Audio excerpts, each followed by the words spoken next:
हाँ बेटा, हम लोग पहले ये जान चुके हैं कि बायोडायवर्सिटी को कैसे कैसे नुकसान पहुंच रहा है, क्या चीज़ें नुकसान पहुंचा रही हैं।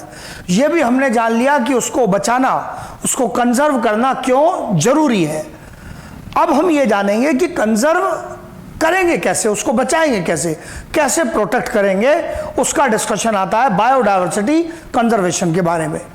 मेथड्स ऑफ बायोडायवर्सिटी कंजर्वेशन, इसको दो मुख्य हिस्सों में डिवाइड किया जाता है, in situ conservation and ex situ conservation. In situ conservation शब्द उपयोग होता है किस चीज के लिए? यदि आप किसी स्पीशीज को उसके नेचुरल हैबिटेट में ही कंजर्व करें तब यह इन सिटू कंजर्वेशन कहलाता है।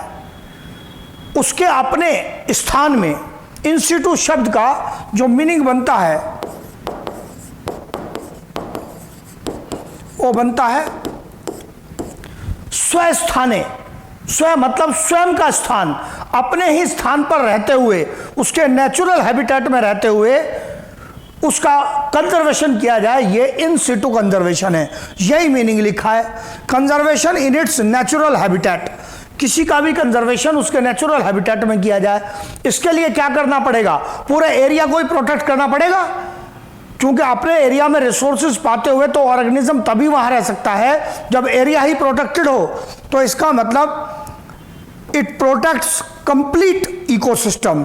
ये जो इन सिटू कंजर्वेशन का कॉन्सेप्ट है, ये कंप्लीट इकोसिस्टम को प्रोटेक्ट करने का कॉन्सेप्ट है। उस क्षेत्र के कंप्लीट इकोसिस्टम को प्रोटेक्ट कर दो तो स्पीशीज अपने आप ही बच जाएंगी।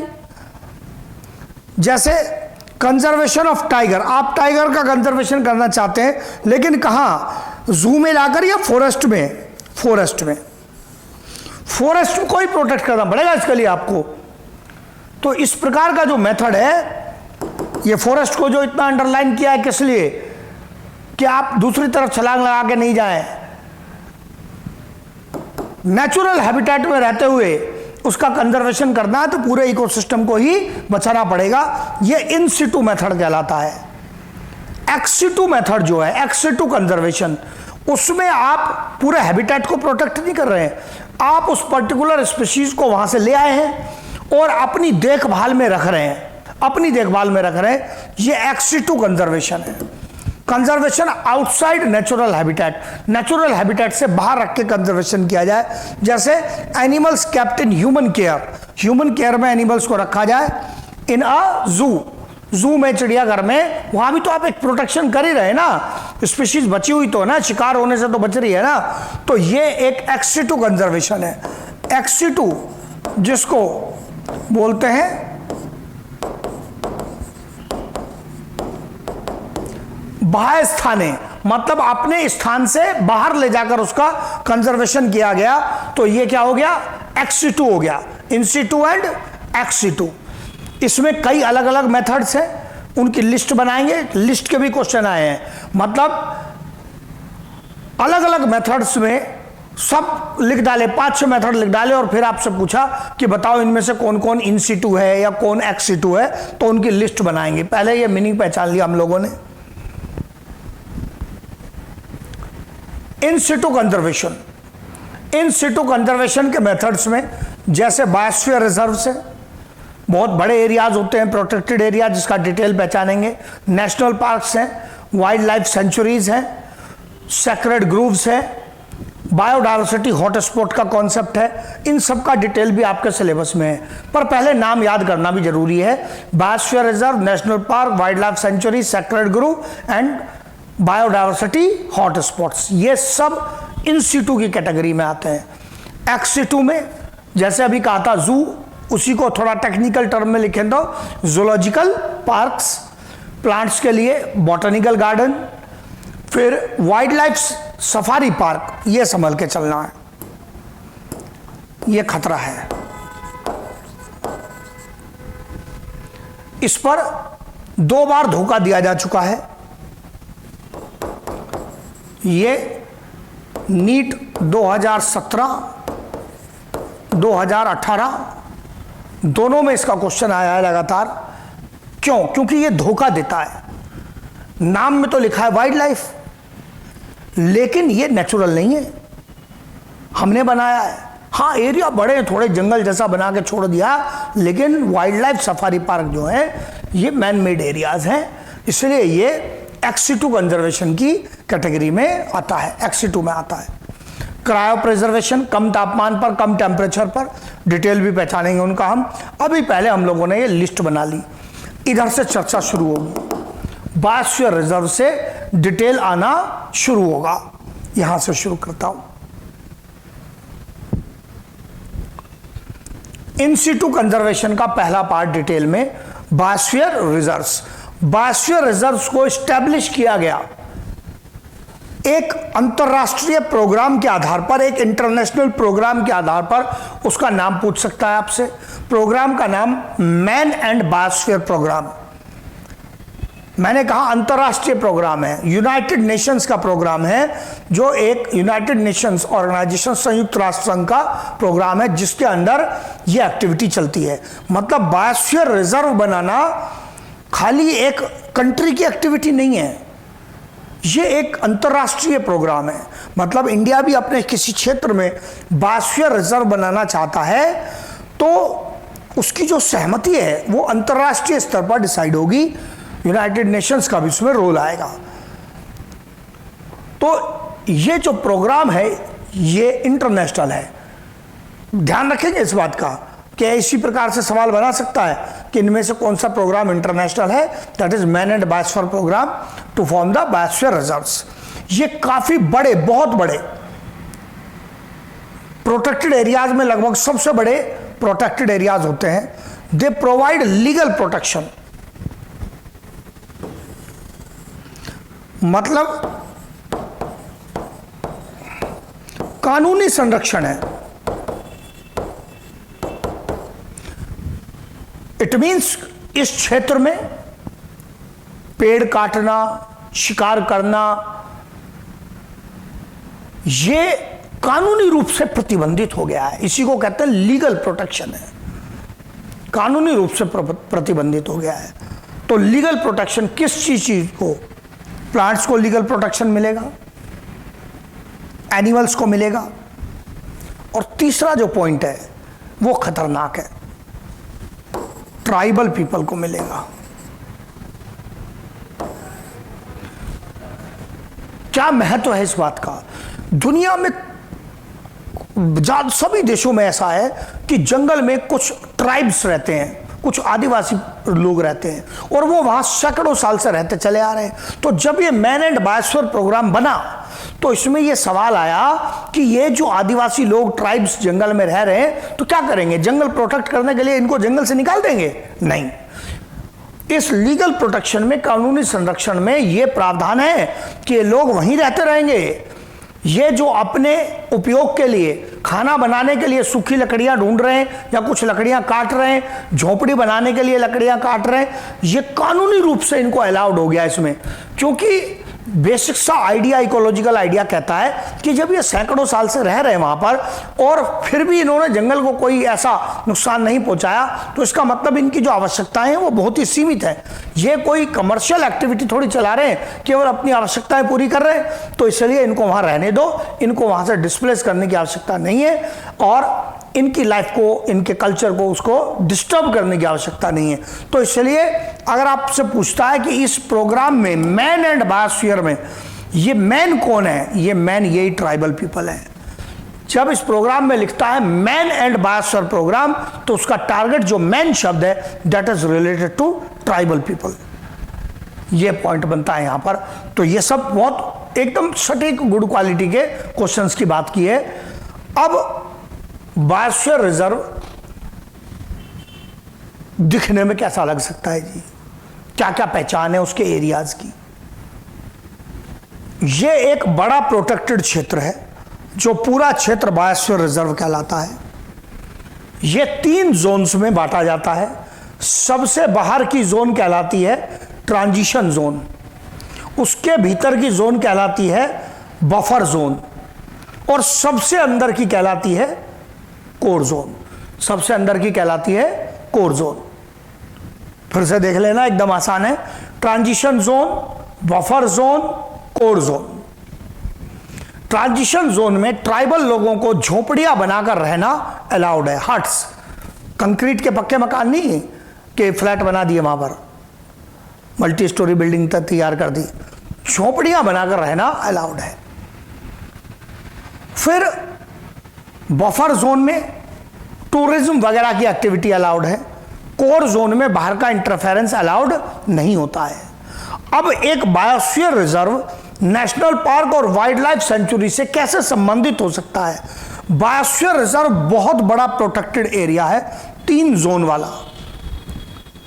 नेशनल पार्क बायोस्फीयर रिजर्व के भीतर हो सकता है।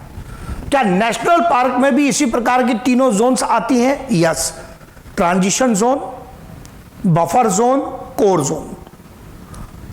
इट मींस ये डायग्राम क्या बता रहा है कि एक नेशनल पार्क बायोस्फीयर रिजर्व के भीतर एक हिस्सा हो सकता है जिसमें तीनों जोन्स के कुछ भाग आ सकते हैं नेशनल पार्क के अंदर, लेकिन वाइल्ड लाइफ सेंचुरी वो भाग है जिसमें कोर जोन नहीं है।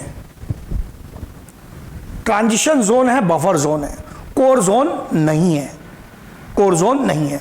ये सब क्रिटिकल पॉइंट हाईलाइट कर रहा हूं मैं जिसमें कोर जोन नहीं है।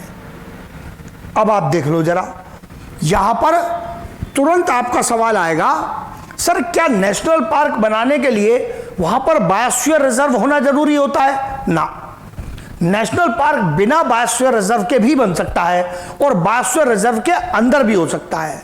ऐसे ही वाइल्ड लाइफ सेंचुरी ऐसी जगह भी बन सकती है जहां बायोस्फीयर रिजर्व ना हो और बायोस्फीयर रिजर्व के भीतर भी हो सकती है। इन बातों का मतलब क्या है, जब इनका नंबर आएगा दोबारा ये डायग्राम दिखाऊंगा। पहले क्या याद करना है, बायोस्फीयर रिजर्व इन तीनों में सबसे बड़ा प्रोटेक्टेड एरिया है। 3 जोन होती हैं, transition zone, buffer zone, core zone.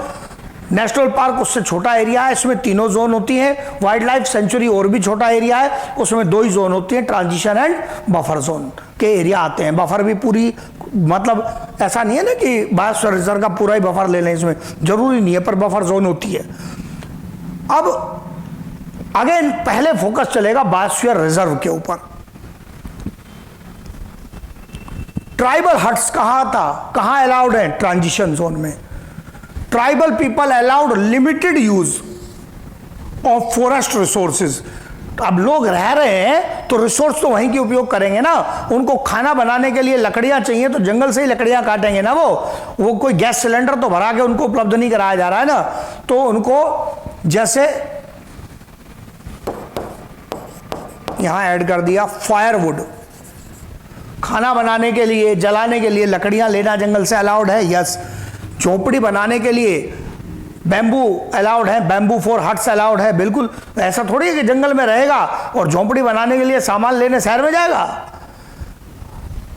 शहद इकट्ठा करते आ रहे हैं लोग बहुत पहले से, इसको ये अलाउड है। यस, ट्रेडिशनल मेडिसिन्स, मतलब क्या वो मेडिसिन की फैक्ट्री लगा सकता है? नहीं, लेकिन जैसे ये जड़ी बूटियां इकट्ठी करते आ रहे हैं काफी पहले से और उनका उपयोग करते आ रहे हैं अपने कुछ बेसिक ट्रीटमेंट वगैरह में, इट इज स्टिल अलाउड। मतलब ऐसा नहीं है कि ये मेडिसिनल प्लांट प्रोटेक्टेड है तो इसको आदिवासी लोग उपयोग नहीं कर सकते, ऐसा नहीं है। वो बहुत पहले से उसका उपयोग करते आ रहे हैं, तो ये अभी भी अलाउड है। तो फॉरेस्ट रिसोर्सेज का सीमित उपयोग इन ट्राइबल पीपल के लिए अलाउड है। बफर जोन में एक ही मेन क्वेश्चन बनता है, वो क्वेश्चन है commercial activities like tourism. Tourism कहां तक अलाउड है? बफर जोन तक अलाउड है। बफर जोन तक जाना अलाउड है टूरिस्ट पर्पस के लिए, टूरिज्म पर्पस के लिए। ये अच्छा क्वेश्चन है क्योंकि अगर टूरिज्म को छिपा लेगा और खाली लिखेगा कमर्शियल एक्टिविटी तो बच्चे को देख के लगता है कि अच्छा व्यावसायिक एक्टिविटी तो क्यों चलाएं हम रिजर्व एरिया में, चल जाएगी भाई। ये जो टूरिज्म है ये भी एक प्रकार की कमर्शियल एक्टिविटी तो है, गवर्नमेंट कमा रही है ना उससे। तो ये बफर जोन तक अलाउड है। कोर जोन में नो एक्सटर्नल इंटरफेरेंस अलाउड, कोई भी एक्सटर्नल इंटरफेरेंस अलाउड नहीं है, लेकिन रिसर्च एक्टिविटी अलाउड है विद परमिशन। परमिशन लेके जाना पड़ेगा, ऐसा नहीं है जंगल में घुस गए वहां तबाही मचाए जा रहे हैं और जब पकड़े गए तो क्या मैं तो रिसर्च कर रहा हूं, ऐसे नहीं चलेगा। परमिशन लेकर जाना पड़ेगा अगर जाना है तो, रिसर्च से फायदा होता है। हमें वहाँ प्रेजेंट प्लांट्स एनिमल्स की जानकारी मिलती है, उनके फीचर्स पता चलते हैं, उनको कैसे बेहतर प्रोटेक्ट किया जा सकता है ये पता चलता है। फिर उनके कुछ जेनेटिक सैंपल भी आ सकते हैं, एरिया की जेनेटिक डाइवर्सिटी के बारे में और बेहतर इंफॉर्मेशन मिल सकती है। सो research is an important part of biosphere reserve. Biosphere reserve के कानून का एक महत्वपूर्ण हिस्सा है रिसर्च, ये अलाउड है। अब आप देखना नेशनल पार्क पर तब जाऊंगा तो बायोस्फीयर रिजर्व का डायग्राम एक बार फिर आपको दिखा लूं। ट्रांजिशन जोन, सबसे बाहर का area, tribal huts and limited use of forest resources allowed. Buffer zone तक टूरिज्म अलाउड। पूरे पर उंगली फेरता हूं, मतलब पूरे की बात कर रहा हूं। कोर जोन में कमर्शियल एक्टिविटी वगैरह या ऐसे ही सामान्य रूप से जाना अलाउड नहीं है। रिसर्च पर्पस के लिए जाना अलाउड है, यस, रिसर्च पर्पस के लिए जाना अलाउड है कोर जोन में। अब नेशनल पार्क का आगे डिस्कशन आएगा कि नेशनल पार्क की कहानी क्या है।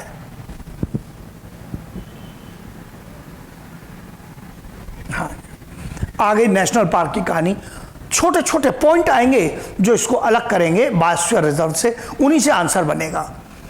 ऑल्सो प्रोवाइड लीगल प्रोटेक्शन, इसमें भी लीगल प्रोटेक्शन है जी, कानूनी संरक्षण है टू प्लांट्स एंड एनिमल्स।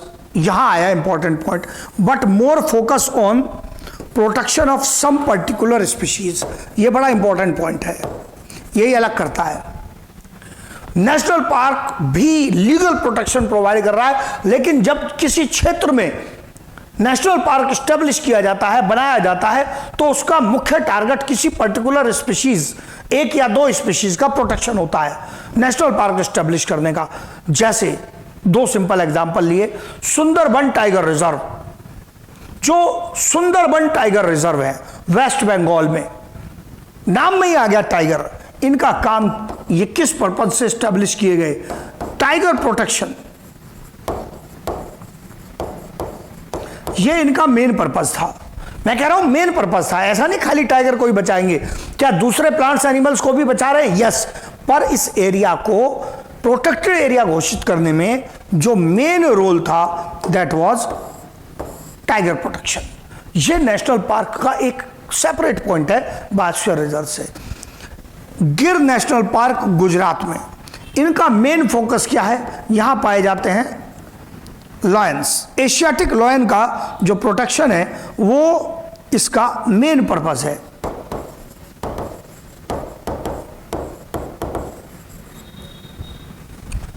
तो किसी ना किसी मुख्य पर्पज से नेशनल पार्क को किसी पर्टिकुलर स्पीशीज के प्रोटेक्शन को ध्यान में रखते हुए बनाया जाता है। यह मेन क्वेश्चन है जो इसको बायोस्फीयर रिजर्व से अलग करता है।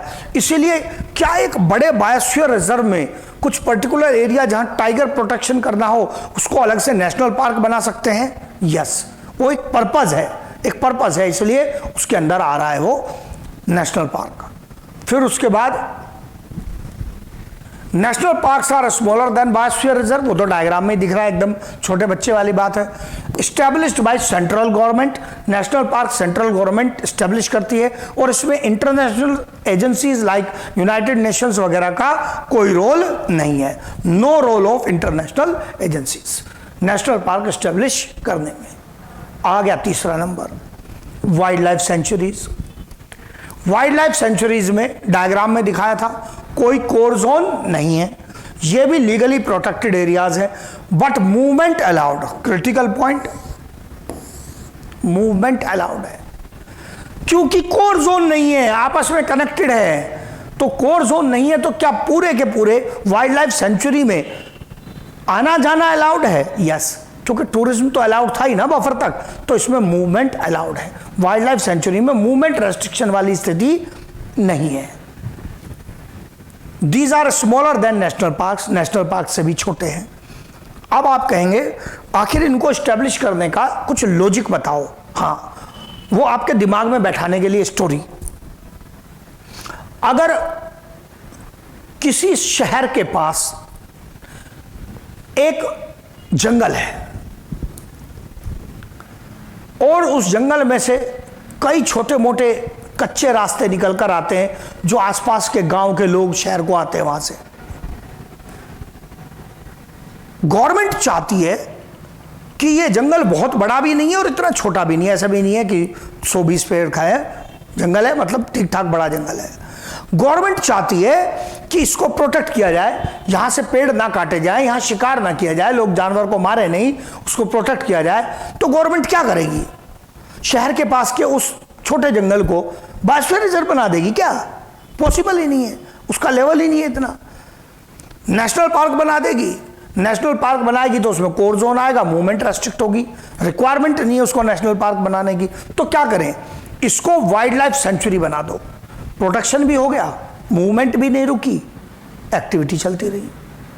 हाँ, ये जरूर है कि वहां पर फिर जो फॉरेस्ट गार्ड्स वगैरह हैं वो आ जाएंगे और वो देख रेख रखेंगे, मूवमेंट अलाउड है, लेकिन वहां उन पर नजर रखी जाती है कौन लोग आ रहे हैं। कुछ एंट्री गेट्स लग जाते हैं मूवमेंट के लिए और वहां रास्तों पर गार्ड्स बैठ जाते हैं, वाइल्ड लाइफ सेंचुरी बन गया। लेकिन अगर जंगल काफी बड़ा है और गवर्नमेंट चाहती है कि इस जंगल का कुछ एरिया ऐसा है जो डिस्टर्ब नहीं होना चाहिए बिल्कुल भी, वहां काफी स्पीशीज रहती हैं, उनको बचाना है, तो गवर्नमेंट क्या करेगी? फिर बनाएगी नेशनल पार्क, फिर बनाएगी नेशनल पार्क।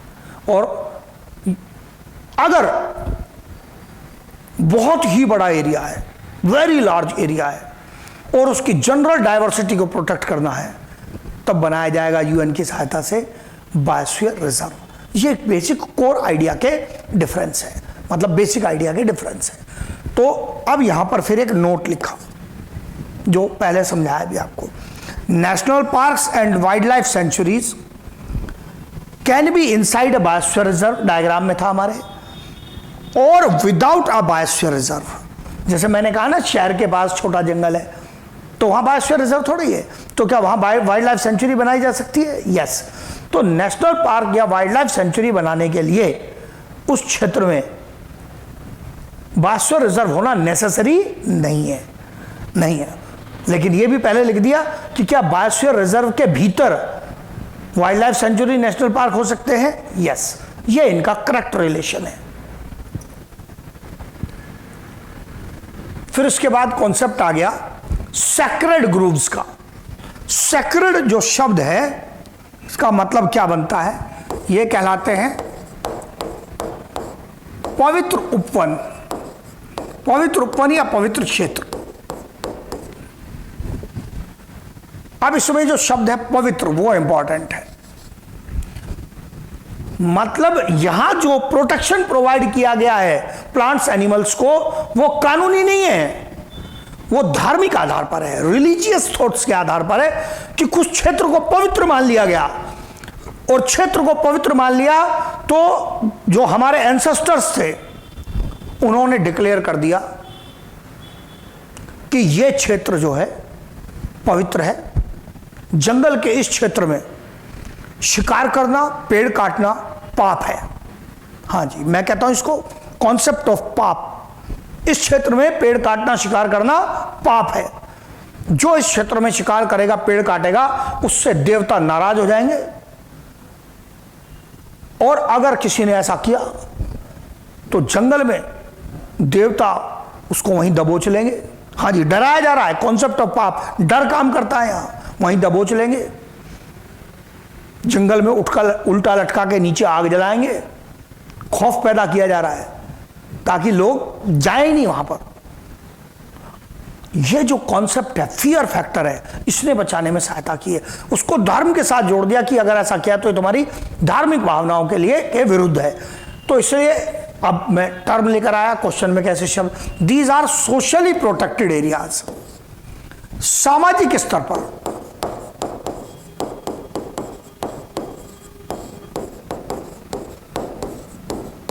ये जो संरक्षण मिल रहा है ये सामाजिक स्तर पर है। कबीलों ने डिसाइड कर लिया जंगल में कि उस क्षेत्र को नुकसान नहीं पहुंचाना है। किस आधार पर? ये ट्रेडिशनल प्रोटेक्शन है। जो ट्रेडिशंस चले आ रहे हैं उन कबीलों के, उनके आधार पर ये प्रोटेक्शन मिला है। तो या तो सोशली वर्ड आएगा, ट्रेडिशनल वर्ड आएगा। तो ये जो प्रोटेक्शन है इसमें कानून का मतलब नहीं है कोई। वहां जब ये कानून भी नहीं था तब भी प्रोटेक्शन चल रहा था ना ये। तो इसका मतलब जो हम आज कानून उपयोग कर रहे हैं उससे भी पहले क्या हमारे पूर्वजों ने पहले से कुछ एरियाज को प्रोटेक्ट किया है? यस, वही एरियाज ये पवित्र वन या पवित्र क्षेत्र कहलाते हैं, सेक्रेड ग्रूव्स कहलाते हैं। इसका जो क्षेत्र है डायमेंशंस में भी वेरिएबल, मतलब क्षेत्र का आकार छोटा बड़ा हो सकता है।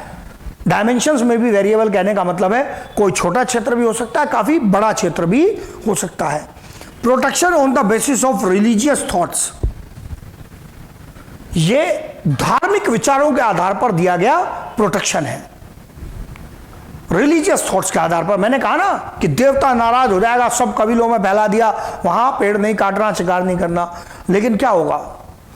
कुछ एक दो बहादुर लोग पाए जाएंगे जो कहेंगे मैं मानता ही नहीं हूं, कोई नाराज नहीं होगा, जाऊंगा मैं तो वहीं शिकार करूंगा, चला गया वहीं शिकार करने। अब जंगल है, 100 प्रकार की मुसीबतें हैं, किसी जानवर ने अटैक कर दिया, वो मारा गया, आया ही नहीं लौट के। अब कॉन्सेप्ट सॉलिड हो जाएगा, वो गया था शिकार करने, लौट के नहीं आया, देवता ने उसको खोपचे में ले लिया, धरा गया वो जंगल में। अब लोग डर जाएंगे कि हाँ, और वही स्टोरी चलेगी आगे 100-150 साल तक, सब लोग बच्चों को बता के मरेंगे, वहां मत जाना। हो गया जंगल प्रोटेक्ट, सेक्रेड ग्रूव कॉन्सेप्ट, ये तरीका है। तो ये प्रोटेक्ट करने का तरीका है। इस प्रकार के एग्जाम्पल्स एनसीईआरटी के एग्जाम्पल लिए, जैंतिया एंड खासी हिल्स पहाड़ी क्षेत्र के नाम है, मेघालय में, नॉर्थ ईस्ट क्षेत्र में, भारत के उत्तर पूर्वी क्षेत्र में, मेघालय में जैंतिया एंड खासी hills. Forest of Surguja and Bastar, जो मध्य प्रदेश और छत्तीसगढ़ में फैले हुए हैं। फिर इसी प्रकार से अरावली हिल्स के कुछ क्षेत्र हैं जो राजस्थान और हरियाणा में इसी धार्मिक आधार पर प्रोटेक्टेड है। तो ये सेक्रेड ग्रूव का कॉन्सेप्ट आता है जो इस प्रकार के प्रोटेक्शन को एक्सप्लेन करता है। और भी एग्जांपल लिख लूंगा, यहां पर ये सेक्रेड ग्रूव का कॉन्सेप्ट आ गया। वेस्टर्न घाट का एग्जांपल आ गया। वेस्टर्न घाट पहले समझाया था मैप सहित, भारत का पश्चिमी क्षेत्र, अरब सागर की तरफ, अरेबियन सी की तरफ, जहां कर्नाटक, केरल, महाराष्ट्र की बाउंड्री समुद्र से लगती है, वहां बहुत अच्छी डाइवर्सिटी है। वहां भी धार्मिक आधार पर कुछ क्षेत्रों को प्रोटेक्ट किया गया है, जैसे कर्नाटका के क्षेत्र में। अब फिर एनसीईआरटी फिर अपनी महान अंग्रेजी का आखिरी में उपयोग करता है और कहता है that these sacred groups are the last refugees of many species of plants animals, ये बात करता है। Many members of rare and threatened, ये शब्द लिखे हैं। बच्चा कहां फंसता है? यहां। सर ये क्या कहना चाह रहा है? Sacred groups are the last refugees, Hindi बनती है, मीनिंग बनता है कि ये जो सेक्रेड ग्रुप्स हैं ये अंतिम शरण स्थली हैं, मतलब जहां बहुत सारी रेयर और थ्रेटेंड स्पीशीज को शरण मिली हुई है, रहने की जगह मिली हुई है। क्यों? क्योंकि जहां प्रोटेक्शन नहीं था, कानूनी प्रोटेक्शन तो बाद में आया, कानून तो हमने आप बनाए ना, कानूनी प्रोटेक्शन बाद में आया। पता चला 1972 में कानून बनाया, तो 1972 से पहले मुसीबत नहीं थी क्या? बिल्कुल थी। तो इसका मतलब यह हुआ कि पहले से तबाही मच रही थी, लेकिन जहां धार्मिक स्थल पर उनको प्रोटेक्ट करके रखा गया है वहां तो वो बचे हुए हैं। तो दुनिया के बाकी क्षेत्रों से वो गायब होते जा रहे हैं, लेकिन इन क्षेत्रों में उसको दिक्कत नहीं है। सो यहां इन क्षेत्रों को उसकी लास्ट रेफ्यूजीज,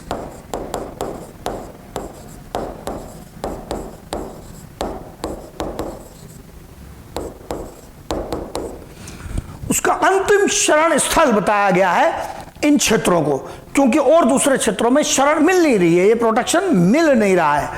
कानूनी प्रोटेक्शन बाद में आया है, इन्होंने ही उन स्पीशीज को, बहुत सारी रेयर और थ्रेटेंड स्पीशीज को बचाकर रखा है।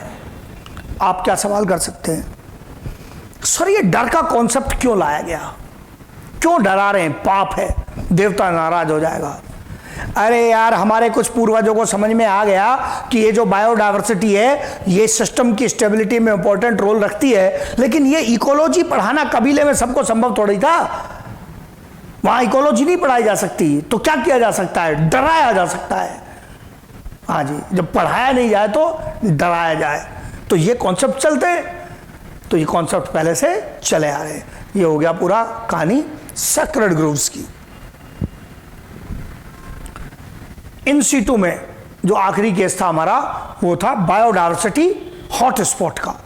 बायोडायवर्सिटी हॉटस्पॉट जो कॉन्सेप्ट है वो नॉर्मन मेयर ने दिया। इनके इस कॉन्सेप्ट का टारगेट क्या था? इनका टारगेट था कि दुनिया में अलग अलग जगह बायोडायवर्सिटी को नुकसान हो रहा है, हम हर जगह बराबर ध्यान नहीं दे सकते। कंजर्वेशन के लिए हमारे पास जो साधन है, रिसोर्सेज है, वो सीमित है। कंट्री की गवर्नमेंट्स भी बराबर ध्यान दे नहीं पाती हैं क्योंकि उनको के सामने क्या दिक्कतें आती हैं। जैसे एनसीईआरटी कहता भी है कि ये जो कंजर्वेशन है और डेवलपमेंट है, ये आपस में क्लैश करते हैं। क्षेत्र को डेवलप करने के लिए, शहरीकरण के लिए, वहां से सड़क बनाने के लिए जंगल काटना है, पेड़ काटने हैं, फ्रेगमेंटेशन करना है, लेकिन कंजर्वेशन उसके अपोजिट बात कर रहा है। तो ये एक कॉन्फ्लिक्ट चलता रहता है और रिसोर्स लगानी पड़ेंगी, फॉरेस्ट गार्ड वगैरह, फॉरेस्ट के लिए फोर्स चाहिए, उसके प्रोटेक्शन के लिए, तो उसमें खर्चा होगा। तो इस कारण से एक कॉन्फ्लिक्ट चलता रहता है। अब अगर हर क्षेत्र का प्रोटेक्शन, बराबर प्रोटेक्शन संभव नहीं है, तो फिर किसका प्रोटेक्शन करें? यह कॉन्सेप्ट कहता है कुछ मुख्य क्षेत्रों का प्रोटेक्शन करो, अगर सबका नहीं कर सकते तो, ताकि जहां मुख्य रूप से ज्यादा स्पीशीज पाई जाती हैं उनका प्रोटेक्शन करोगे तो अधिकतर स्पीशीज बच जाएंगी। यह टारगेट है, protection of more species bye focusing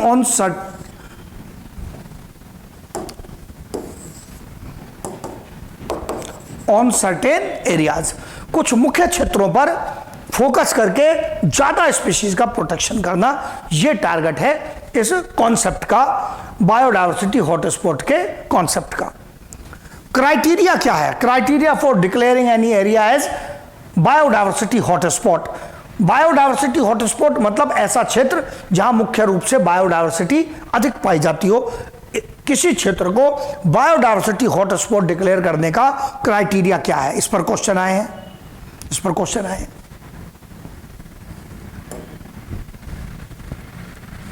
area must be rich in biodiversity, ये तो पहली रिक्वायरमेंट है।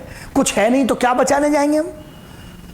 एरिया में गुड बायोडायवर्सिटी, हाई बायोडायवर्सिटी होनी चाहिए। दूसरा पॉइंट बहुत इंपॉर्टेंट क्वेश्चन बनता है, हाई डिग्री ऑफ एंडेमिज्म, मतलब एंडेमिक स्पीशीज ज्यादा पाई जानी चाहिए। Large number of endemic species found, 2 बार आ चुका है एंडेमिक का कॉन्सेप्ट। एंडेमिक स्पीशीज कौन है? जो किसी एक ही पर्टिकुलर एरिया में पाई जाती है और किसी दूसरे में एरिया में नहीं पाई जाती है, not found in other areas.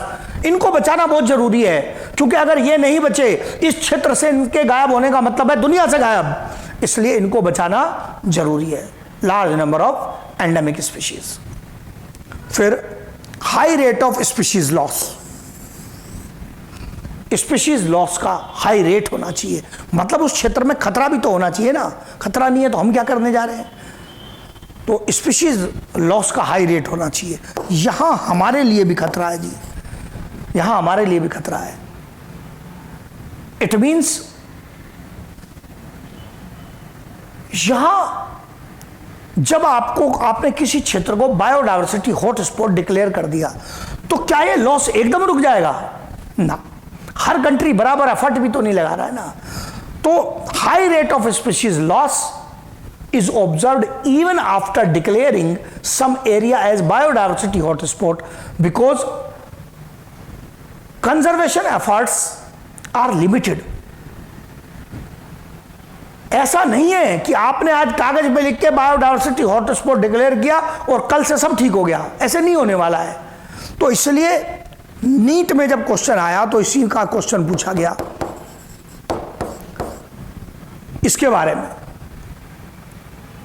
Option दिए उसने अलग अलग, कहता है कौन सा पॉइंट बायोडायवर्सिटी हॉटस्पॉट से रिलेटेड नहीं है?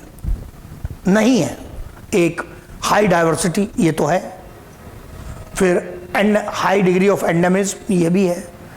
फिर एक दिया high rate of species loss. यहां बच्चे को डाउट हुआ, जबकि ये मैंने तब भी ऐसे लिखा हुआ था।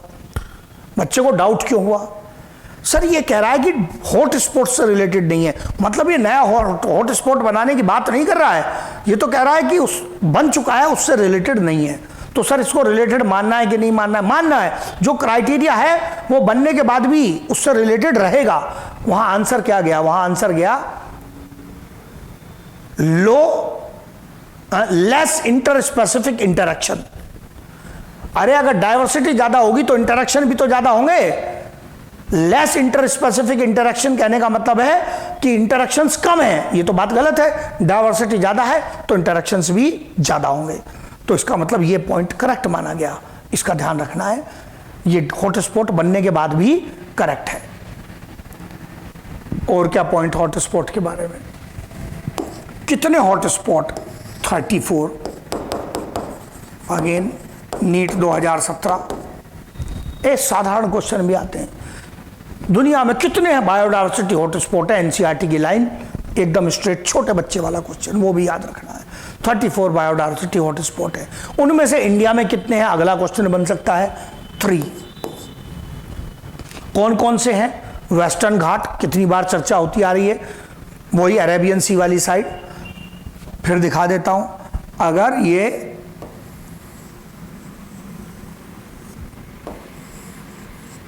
इंडिया है, नीचे का पार्ट बनाया, ये जो भाग है यही वेस्टर्न घाट्स है, यही वेस्टर्न घाट्स हैं। बहुत हाई डाइवर्सिटी पाई जाती है इन क्षेत्रों में, क्योंकि अरेबियन सी से भारी मात्रा में यहाँ अच्छी मात्रा में बरसात होती है, अच्छी मात्रा में बरसात होती है। इंडिया का ये क्षेत्र वेस्टर्न घाट है। नॉर्थ ईस्ट हिमालयाज, जो उत्तर पूर्वी क्षेत्र के हिमालय क्षेत्र है, अरुणाचल, मेघालय, असम, इनमें बहुत अच्छी बारिश होती है। बंगाल की खाड़ी से इतने बादल लगातार जाते रहते हैं और अच्छी बारिश होती है, तो ट्रॉपिकल फॉरेस्ट पाए जाते हैं। ये ट्रॉपिकल फॉरेस्ट में भी एग्जांपल लिए थे मैंने, western Ghat tropical forest, north east Himalaya tropical forest, यही इंडिया के बायोडायवर्सिटी हॉटस्पॉट में भी आ रहे हैं। और एक लिखता है इंडो बर्मा। जब इंडो बर्मा लिखता है तो उसमें इंडिया का कौन सा भाग है? इंडिया का भाग है Andaman and Nicobar island. Burma जिसको बोल रहा है दैट इज म्यांमार, जो पुराना नाम है म्यांमार का, बर्मा, इंडो बर्मा। तो ये 3 बायोडायवर्सिटी हॉटस्पॉट है जो इंडिया से रिलेटेड है। फैक्चुअल इंफॉर्मेशन, याद रखने वाली फैक्चुअल इंफॉर्मेशन है, एकदम स्ट्रेट। फिर उसके बाद छोटे छोटे पॉइंट एनसीईआरटी के। बायोडायवर्सिटी हॉटस्पॉट वर्ल्ड के लैंड एरिया का कितना कवर करते हैं? Less than 2%। ये बहुत कम है। मैंने कहा था ना, रिसोर्सेज को सीमित क्षेत्र पे फोकस करो।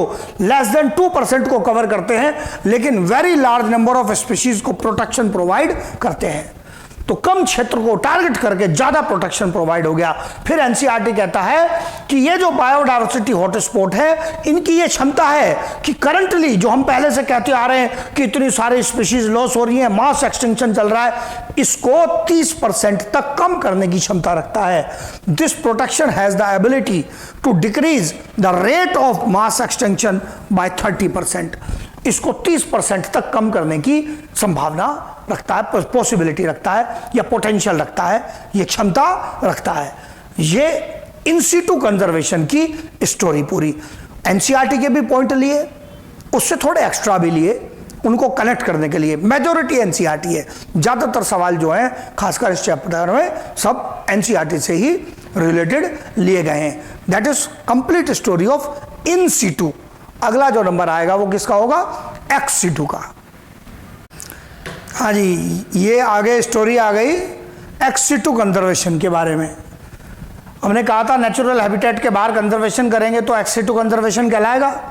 पहला मेथड एकदम छोटे छोटे बच्चों वाले सवाल हैं। जूलॉजिकल पार्क्स, इसी को आप सामान्य लैंग्वेज में जू या चिड़ियाघर कहते हैं। ये किस पर्पज से बनाए जाते हैं? प्रोटेक्शन प्रोवाइड करते हैं एनिमल्स को, और इनका टूरिज्म पर्पज के लिए भी उपयोग होता है। जूलॉजिकल पार्क्स का एनिमल बिहेवियर की स्टडी के लिए भी उपयोग किए जा सकते हैं जूलॉजिकल पार्क्स, और इनमें कैप्टिव ब्रीडिंग कराई जा सकती है। मतलब एनिमल को तो हमने अपनी देखरेख में, अपनी सुरक्षा में, अपनी कैप्टिविटी में रखा हुआ है, वहां ब्रीडिंग करेंगे तो उनकी अगली जनरेशन तैयार की जा सकती है, कैप्टिव ब्रीडिंग कराई जा सकती है। ये अलग अलग पर्पस हो सकते हैं जो हम अचीव कर सकते हैं जूलॉजिकल पार्क्स के माध्यम से। तो ये एक्टिविटीज हम कर रहे हैं। टूरिज्म इंपॉर्टेंट है, कैप्टिव ब्रीडिंग इंपॉर्टेंट इशू है क्वेश्चन बनने के एंगल से अगर मैं देखूंगा तो। फिर इसी प्रकार से प्लांट्स के लिए देखें तो बॉटनिकल गार्डन, बॉटनिकल गार्डन में काफी बड़े एरिया होते हैं, ये भी ऐसा नहीं कि बायोस्फीयर रिजर्व के बराबर, लेकिन फिर भी ठीक ठाक, ऐसा नहीं है कि छोटा घर के बगीचे वाला गार्डन है। बॉटनिकल गार्डन में लार्ज नंबर ऑफ प्लांट्स उगाए गए हैं जिनको ह्यूमन केयर में रखा गया है। पहले ही कहा था ह्यूमन केयर रहेगी XC2 में। किस पर्पज से? For the purpose of protection, study, research and breeding. ये अलग अलग पर्पज अचीव होते हैं। पौधों को स्टडी कर रहे हैं, रिसर्च कर रहे हैं। आप याद करो प्लांट क्लासिफिकेशन वगैरह में भी जब आप पढ़ते हैं कि इन प्लांट्स का क्लासिफिकेशन किया गया तो साइंटिस्ट लोगों को बॉटनिकल गार्डन्स ने हेल्प की है, उसमें भी वहां से उनको सैंपल्स मिले हैं, उनकी स्टडी करने में हेल्प मिली है। जैसे अगर आप देखेंगे बैंथम हुकर का नाम आता है, ये लोगों ने बड़ा समय बिताया है बॉटनिकल गार्डन्स में इंग्लैंड के, जिससे इनको सहायता मिली है उसको स्टडी करने में, प्लांट्स के फीचर्स को। प्रोटेक्शन तो हो ही रहा है, स्टडी रिसर्च भी हो रही है। ब्रीडिंग के द्वारा भी अब हम नई मेथड्स आ गए और उनके बारे में अधिक जानकारी ले सकते हैं, इवन नए प्रकार के क्रॉस ब्रीड्स भी तैयार कर सकते हैं। लार्जेस्ट बॉटनिकल गार्डन पहले भी आप पढ़ते हैं, लिविंग वर्ल्ड वगैरह में भी आता है, क्यू, इंग्लैंड, डायरेक्ट याद रखने वाला पॉइंट है। इंडिया का लार्जेस्ट इन इंडिया जो बॉटनिकल गार्डन है that is Acharya Jagadish Chandra Bose botanical garden, Indian botanical garden इन कोलकाता।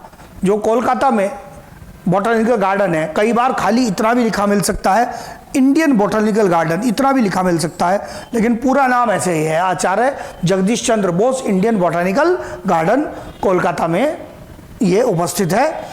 ये दो एग्जाम्पल्स आ गए मेन बॉटनिकल गार्डन से। तो क्या, और बॉटनिकल गार्डन का उपयोग भी क्या टूरिज्म के लिए भी हो सकता है? यस, टूरिज्म के लिए भी बॉटनिकल गार्डन्स का उपयोग किया जा सकता है। ये अलग अलग पर्पस हो गए बॉटनिकल गार्डन्स के। वाइल्ड लाइफ सफारी पार्क, जिस पर कहा था इस पर संभल के रहना है, 2017 में 2018 में इस पर क्वेश्चन आया है। ये मैन मेड एरियाज हैं, मैंने कहा था कि नीट 2017 और 2018 में इस पर क्वेश्चन आया है लगातार। क्यों धोखा दिया गया है? नाम में आ रहा है वाइल्ड लाइफ, देखकर ऐसा लगता है जैसे कोई जंगल का क्षेत्र है, पर ये एक्चुअल जंगल नहीं है, मैन मेड एरियाज है। हाँ, काफी बड़े एरियाज हैं जहां कुछ पेड़ वगैरह लगाए गए हैं और उनको टूरिज्म के लिए यूज किया जा रहा है, प्लांट और एनिमल का प्रोटेक्शन भी हो रहा है, और ये जूलॉजिकल पार्क से काफी बड़े एरियाज हैं। आप कहेंगे फिर अंतर क्या है? देखो, अंतर किस चीज का है? आप चिड़ियाघर में जाते हो, कहीं जू में जाते हो, तो वहां क्या है, एरिया छोटा है, शेर है, टाइगर है, उसको क्या किया, पिंजरे में रखा हुआ है, एनिमल को पिंजरे में रखा हुआ है। क्या किया बाद में, फिर पिंजरे थोड़े बड़े कर दिए, लेकिन पिंजरे में एनिमल को रखा हुआ है, और आप घूम रहे हो और जानवर को देख रहे हो, अलग अलग जानवर देख के आप आ गए। सफारी पार्क जो है, वाइल्ड लाइफ सफारी पार्क है, इनका कॉन्सेप्ट अलग है। इसमें एनिमल को वाइल्ड लाइफ का फीलिंग दिया जा रहा है, एक्चुअल वाइल्ड लाइफ नहीं है, फीलिंग दिया जा रहा है। कैसे?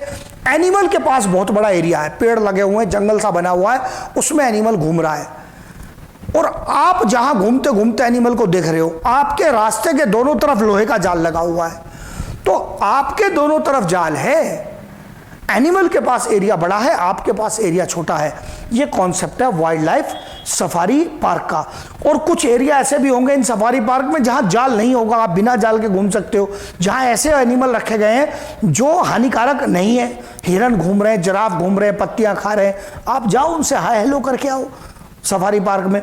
इंडिया में इस प्रकार के एरियाज नहीं है, ऑस्ट्रेलिया में, साउथ अफ्रीका में, अमेरिका में आपको इस प्रकार के सफारी पार्क मिल जाएंगे बड़े, जो इस प्रकार के पर्पस के लिए टूरिज्म एरियाज डेवलप किए गए हैं। फिर केस आता है क्रायो प्रिजर्वेशन का। क्रायो वर्ड का मीनिंग ही होता है वेरी लो टेम्परेचर, बहुत कम टेम्परेचर पर प्रिजर्वेशन करना कहलाता है cryopreservation. Preservation at very low temperature. कितना low temperature? -196 degree Celsius.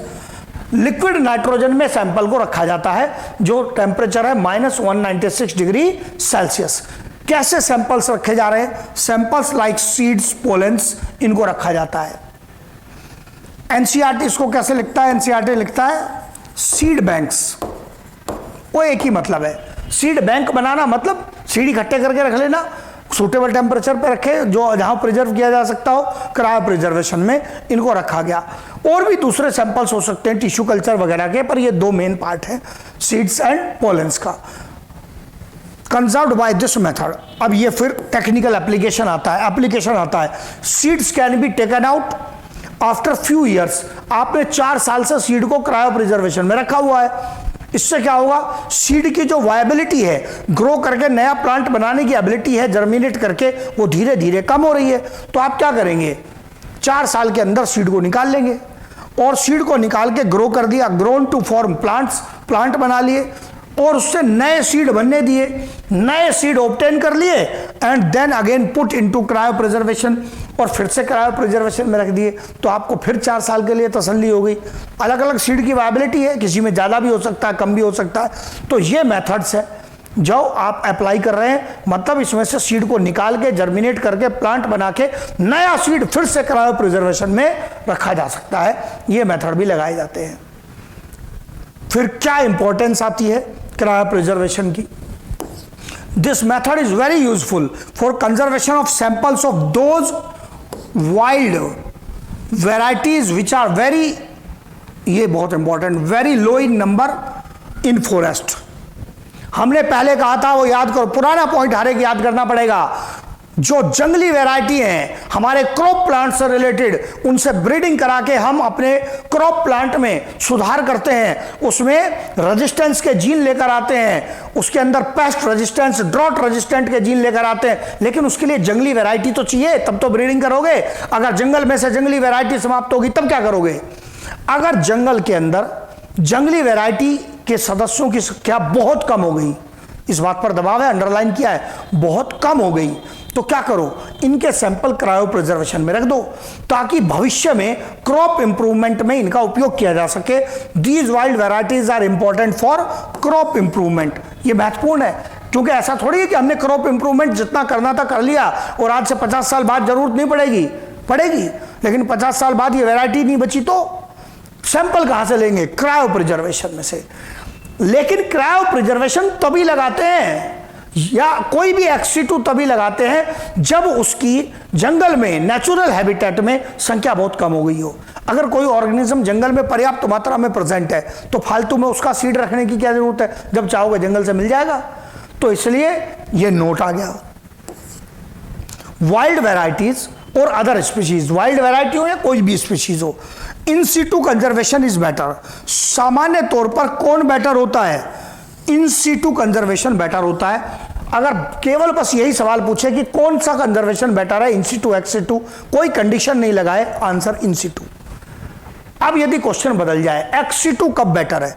XC2 conservation is better, XC2 conservation is better only when, condition लगी है, only when number has become very low. अगर सदस्यों की जो संख्या है वो बहुत कम हो चुकी है, अब XC2 बेटर है। क्यों?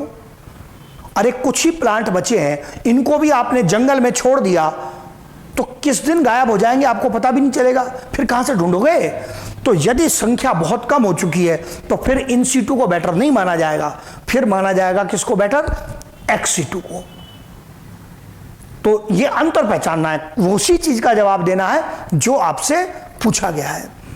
ये पूरी थ्योरेटिकल कहानी आ गई चैप्टर की, बायोडायवर्सिटी एंड कंजर्वेशन की सारी थ्योरी आ गई है। हाँ, कुछ एक्स्ट्रा पॉइंट आपको दिए जाएंगे जिसमें कुछ रिटन इंफॉर्मेशन नेशनल पार्क्स की, कौन कौन से इंपॉर्टेंट नेशनल पार्क्स हैं इंडिया के,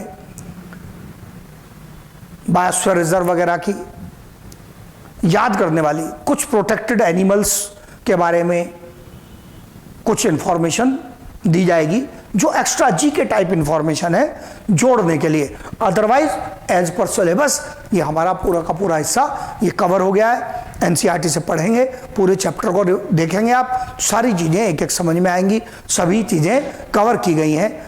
जो मैंने पहले भी कहा, आज भी वही बोलूँगा, जो आज की डेट में बच्चे का मेन इशू है, एरर नहीं करना है, जो पूछेंगे उसी का जवाब देना है, अंदाज़ा नहीं लगाना है। अंदाज़ा लगाने से सिलेक्शन नहीं होगा। You need to be sure about your answer. ये आवश्यक है, आदत डाल लो इस चीज की कि आंसर श्योर यही है, यही चीज सिलेक्शन कराएगी। नॉलेज तो चाहिए पर बहुत बड़ी नॉलेज के सवाल नहीं आ रहे हैं, श्योरिटी चाहिए, मिस्टेक नहीं हो, नेगेटिव नहीं जाए, इसकी नेसेसरी रिक्वायरमेंट है। बायोडायवर्सिटी के चैप्टर से रिलेटेड कुछ याद करने वाली या स्पष्ट कहें थोड़ा रट्टा लगाने वाली इंफॉर्मेशन है, जो कुछ एनिमल्स से रिलेटेड है, कुछ देश के कानून वाइल्ड लाइफ कंजर्वेशन से, बायोडायवर्सिटी प्रोटेक्शन से रिलेटेड है, उससे संबंधित कुछ इंफॉर्मेशन है। कुछ एनसीईआरटी के भी पार्ट है, कुछ उससे एक्स्ट्रा भी लिया है कि जिस प्रकार से क्वेश्चंस आते रहते हैं एग्जाम में, उसके अकॉर्डिंग लिया है इंफॉर्मेशन को। सम इंपॉर्टेंट पॉइंट्स के रूप में बायोडायवर्सिटी एंड कंजर्वेशन के चैप्टर से रिलेटेड, सबसे पहले रट्टा लगाने की इंफॉर्मेशन, बायोडायवर्सिटी डे 22 मई 22 में याद करना है जी, बिल्कुल एकदम मैंने कहा ना रट्टा लगाने की इंफॉर्मेशन है। बायोडायवर्सिटी एक्ट जो है ये बायोडायवर्सिटी डे कब मनाया जाता है? 22 मई को। अर्थ समिट, पहली अर्थ समिट कब हुई? 1992 में रियो द जेनेरो में। तो इस पर सवाल आता है, पहले भी नीट में इस पर सवाल आया है, इस पर क्वेश्चन पूछा गया है। ये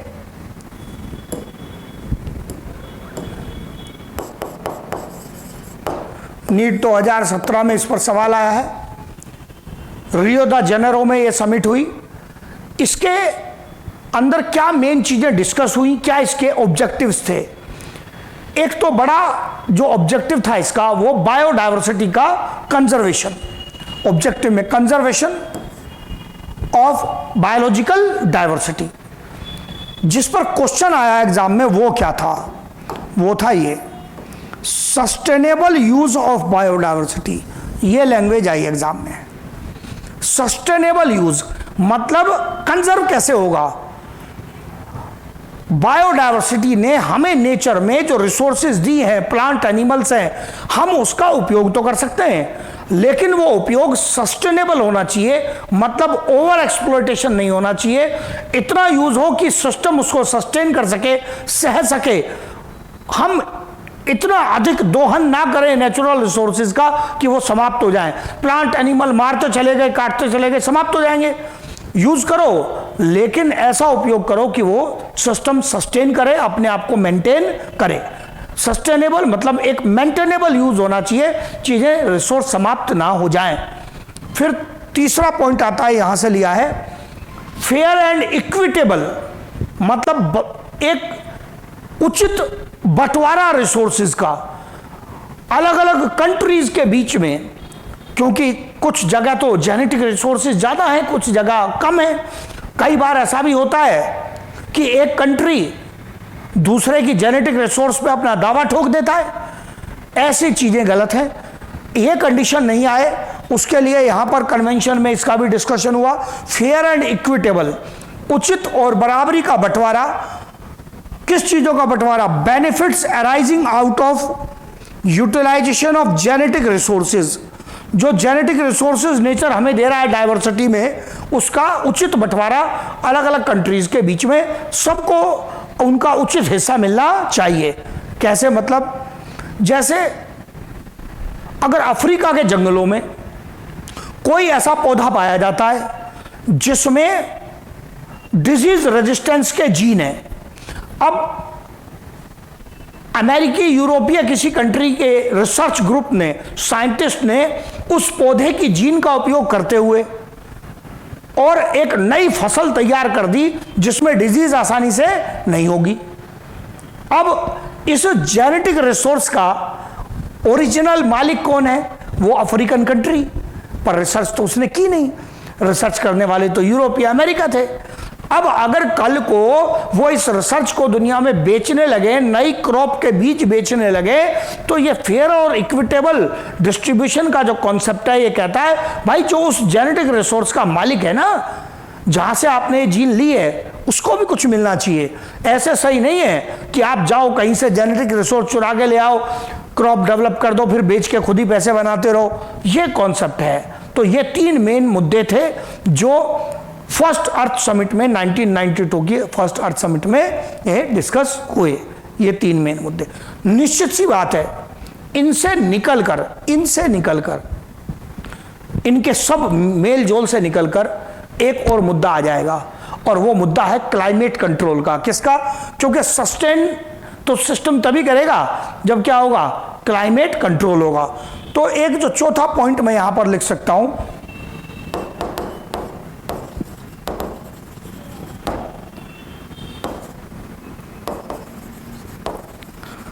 क्लाइमेट कंट्रोल का, कि ये जो बदलाव हो रहे हैं एनवायरनमेंट में, इनको कंट्रोल करो, और जो नेचर की कंडीशन है पहले से उसकी ओरिजिनल बनी हुई वो मेंटेन रहनी चाहिए, डिस्टरबेंस नहीं होना चाहिए उसमें, या जो बदलाव आ रहे हैं वो स्लो किए जाएं, उनमें जितना रिवर्सल पॉसिबल हो रिवर्सल किया जाए, नेचर मेंटेन रहे।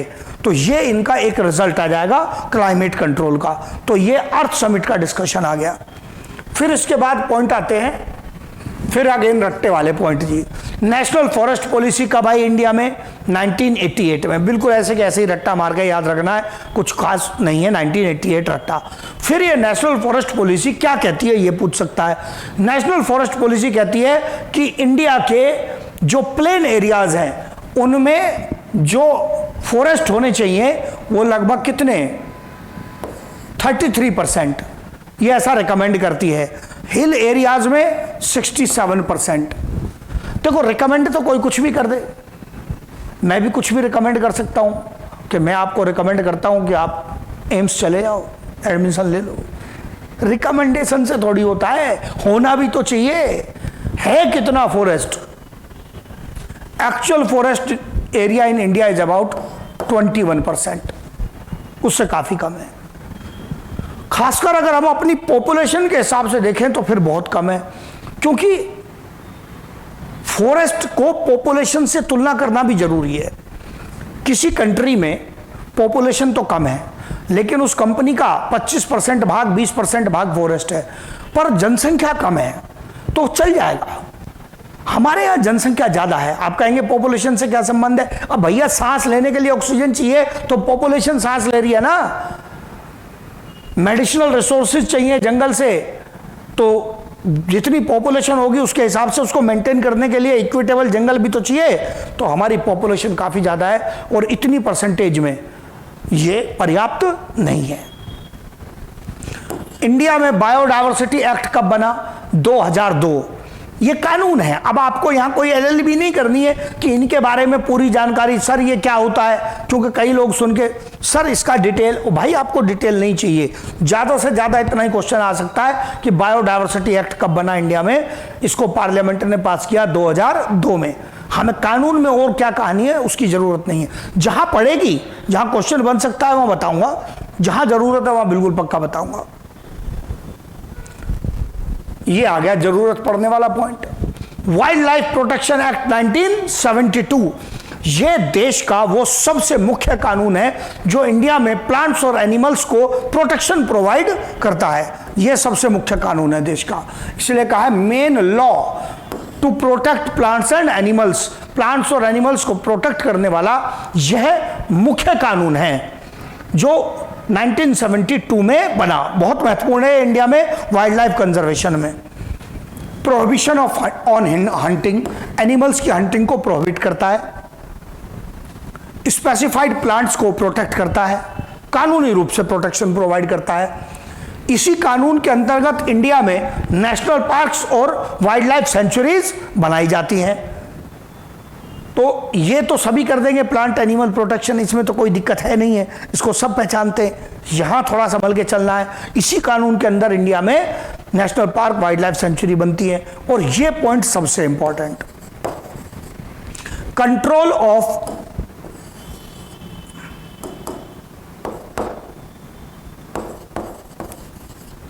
Trade and commerce of wild life. बच्चा पढ़ के कई बार पहली बार में समझ नहीं पाता है, सर ये व्यापार के नियंत्रण का क्या मतलब हुआ? भैया व्यापार जंगल में, ये जो व्यापार के नियंत्रण की बात हो रही है, ये आपके कोई यहां जो मार्केट में चीनी टमाटर बिक रहा है उसके व्यापार की बात नहीं हो रही है। जैसे टाइगर की खाल बेचना, हाथी दांत बेचना, इनके व्यापार को कंट्रोल करने की बात हो रही है। वाइल्ड लाइफ को बेचना ये गैर कानूनी बनाता है ये कानून।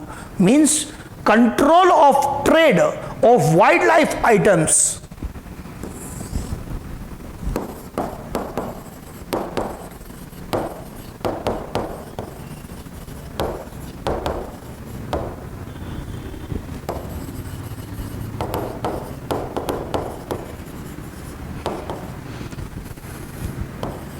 जैसे स्नेक स्किन, तस्करी होती है, स्मगलिंग होती है कई सारे ऐसे प्रोडक्ट्स की।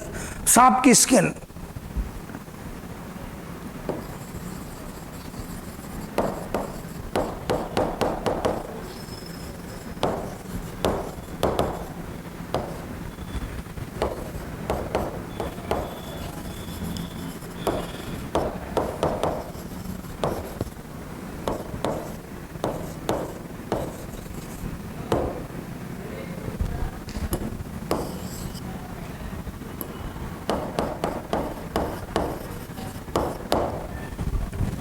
हाथी दांत की जिससे जो आइटम बनते हैं वो आइवरी कहलाता है, मार्केट में काफी कॉस्टली बिकता है।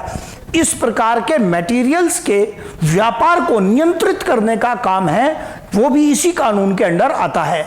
तो ये सब रिलेटेड आ गया वाइल्ड लाइफ प्रोटेक्शन एक्ट 1972, मुख्य कानून इंडिया में वाइल्ड लाइफ के प्रोटेक्शन के लिए।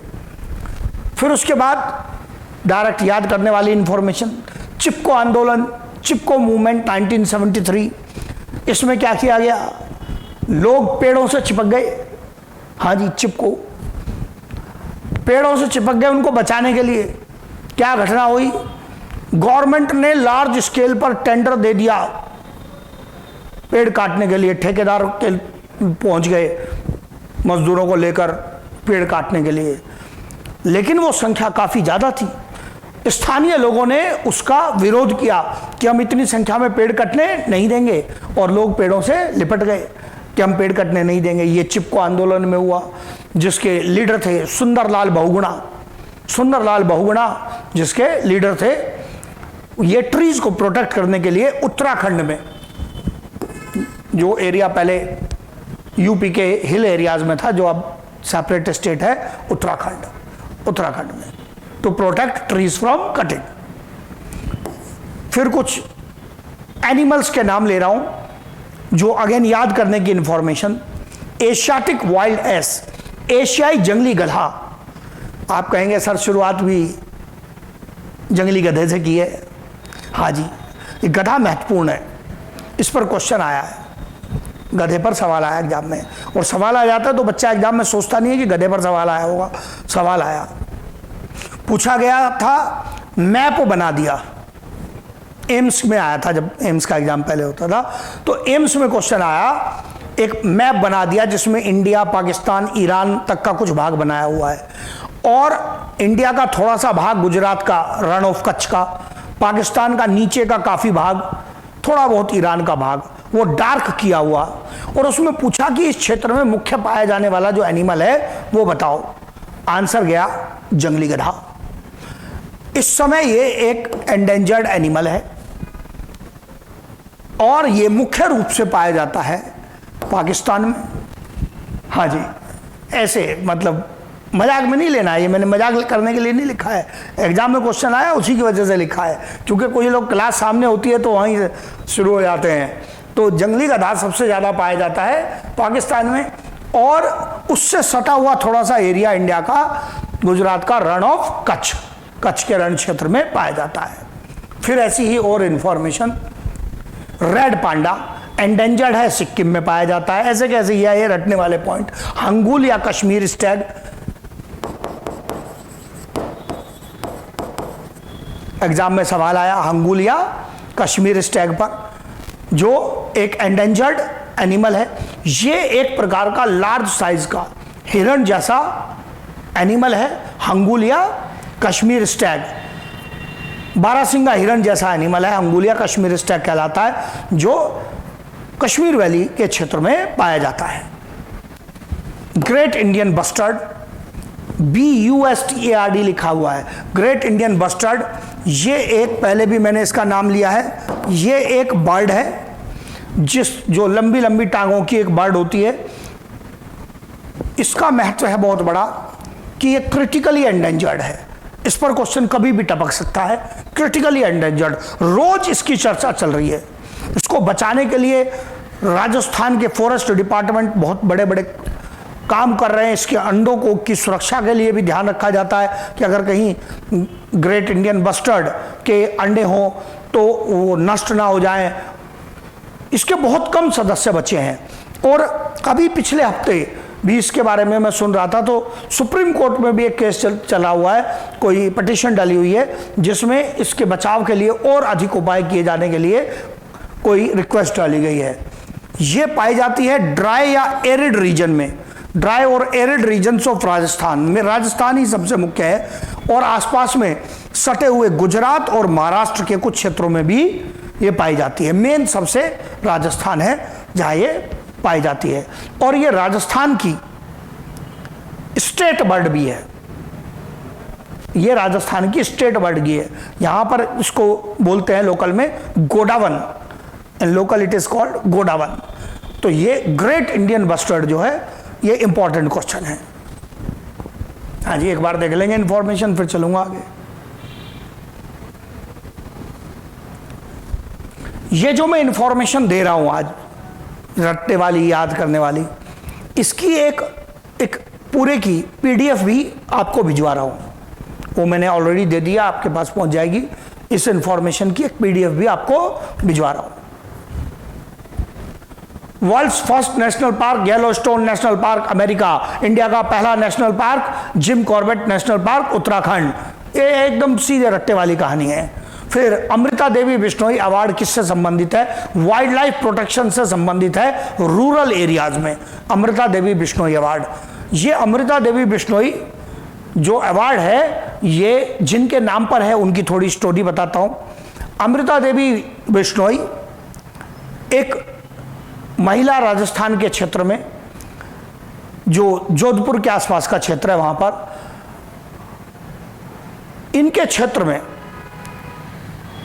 जो इंडिया की इंडिपेंडेंस से पहले, ये लगभग 1700s की बात है, उस समय जोधपुर के राजा ने बड़े मात्रा में पेड़ काटने का आदेश दिया नया महल बनाने के लिए।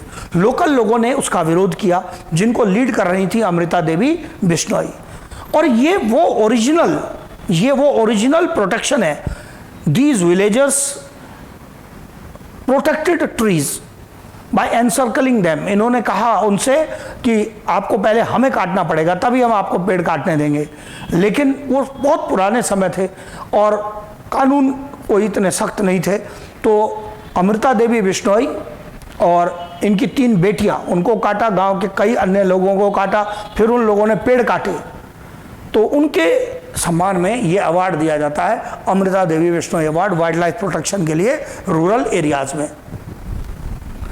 फिर यहाँ इंपॉर्टेंट इंफॉर्मेशन आ रही है, कुछ इंपॉर्टेंट नेशनल पार्क्स और उनके प्रोटेक्टेड जो एनिमल्स हैं। एनिमल तो ऐसे तो कई सारे होते हैं, पर सब पर तो सवाल नहीं आता, इतने बड़े सवाल तो नहीं बनते। कुछ 1-2 मुख्य एनिमल के बारे में पूछा जाता है जो वहां पर फेमस हो। तो नेशनल पार्क और वो किस एनिमल के लिए फेमस है, इसके क्वेश्चन हमें याद करने हैं। जैसे कांजीरंगा, मैंने बार बार पूरा नहीं लिखा कांजीरंगा नेशनल पार्क, खाली कांजीरंगा रखा है।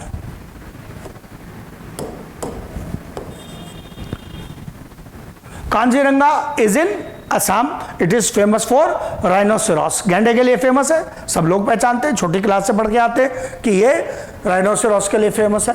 Sundarbans are famous for tigers, Corbett also famous for tiger. Sundarban कहाँ? वेस्ट बंगाल में।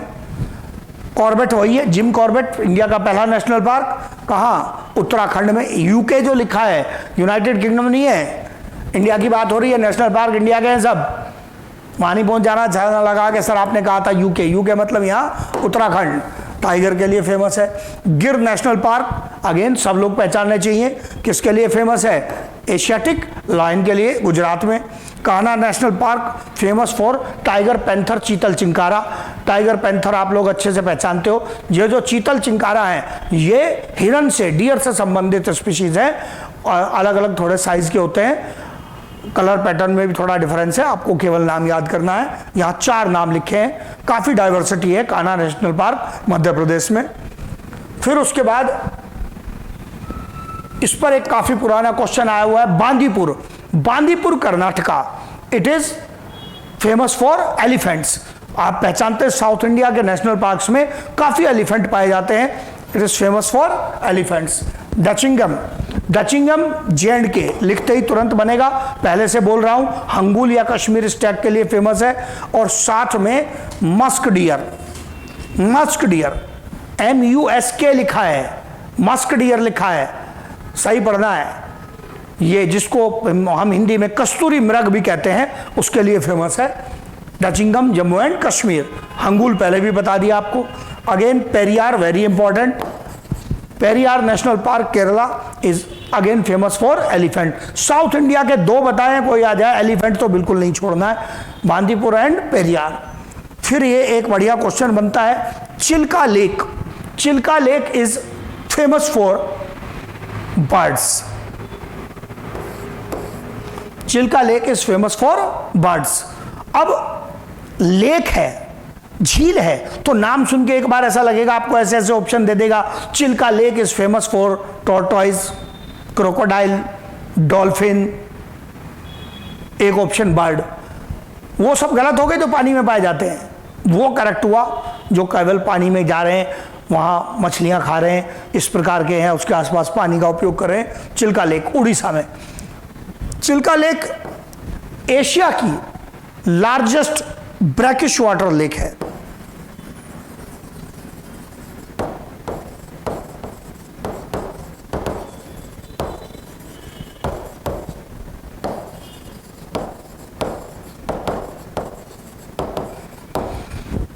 ब्रैकिश वाटर क्या है?